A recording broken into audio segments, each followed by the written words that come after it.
As an investor, you got to start thinking out of the box. So when you see for rent signs, most people are saying, well, they're just leasing space. I look at it and say, is there a vacancy problem? Is there a mismanagement problem? Let's find out. You connect with your network, right? And you have a CPA. Do you think they have personal information about people who own real estate? Now, can I go in there and say, hey, yo, give me the information of all the people you know that own commercial real estate that are hurting? They can't do that. However, what I can do is build enough of a relationship where I've referred business to them, and then I come back and say, by the way, any person that you know that has a commercial asset that they need to move or that you would recommend they sell because of either capital gains issues or because, quite frankly, they're hurting financially, please have them call me. Here's some of my cards. If I refer business to them, do you think they'll refer business to me? You better believe it. And they have the inside scoop. They got every line by line for you.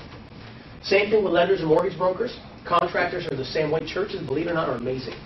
Because a lot of people go to churches as a safe haven, and they share a lot of their frustrations. And if you have a pastor, and again, I'm not saying go in there and say, hey, pastor, God bless you, brother. Could you please tell me everyone is falling apart so I can take advantage of them? Come on. Do you know what I'm saying? You're not going to do that. That's just flat out wrong. And I'm sure God will punish you for that. But however, if you're offering value and you're able to help somebody out and you create a win-win, you can tell the church, say, look, you know, if you know of anybody who's struggling who has commercial assets and they're considering selling, before they sell to anybody else, let me take a stab at it. Give them my information. And I can assure you, if you build a good relationship, you will get a bunch of sources this way. Attorneys as well. We have a lot of attorney opportunities coming in because attorneys right now are really dealing with issues. And so, if you're connected, they'll call you and say, look, this isn't even on the market yet, but this thing's going to go into bankruptcy. Nobody's in here yet. And there's going to be some good prices to be had. Is that a good source? Clover leafing. Gary's a master of this. I will tell you, I was blown away. He started when he was way back, and doing transactions in Hawaii, actually, where he started. What he would do is he would go to a certain area that he was focusing on, a radius. He would go in and do a transaction. He started with residential. That's how he started learning. And he would go to this property and he would just kind of connect and find out some more information. Well, while he was leaving, he said, well, man, there's another 15 houses here. So let me just go over here and say, hey, look, I'm buying the property next door. I'm interested. And so little by little, he's clover leafing the marketplace. I've done this, and it works. We bought a property in 701 East Florida, which that deal sucked. But that was in my earlier days. But what I'm trying to teach you is here's how it works. I went in, got the property in the contract. As I'm getting this deal ready, I look over, 703 East Florida. It's vacant. It's a little ugly, but it's fairly maintained. So we do a little bit of research. I'm already in this deal. Might as well find out about this one. It's an out-of-state owner.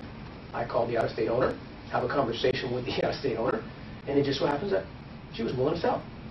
I said, well, what do you think fair market value is? What would you be willing to do? She said, I don't know. What's fair market value there? She had no clue. I said, well, I'll tell you what I think would be fair is about $115,000 because I knew it's going to need some work. And yes, I might be able to sell it for $200,000, but it's going to need some work. So unless you can come down here and fix it, I ain't paying $200,000.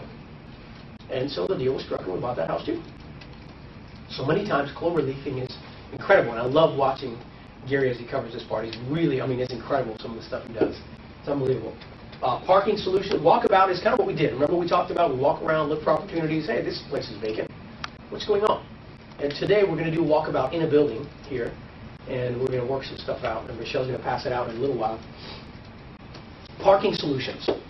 If we walk this other way, and I walked with you on purpose to show you, you would find that there is a whole section of this neighborhood in downtown Orlando that has a very big problem with parking.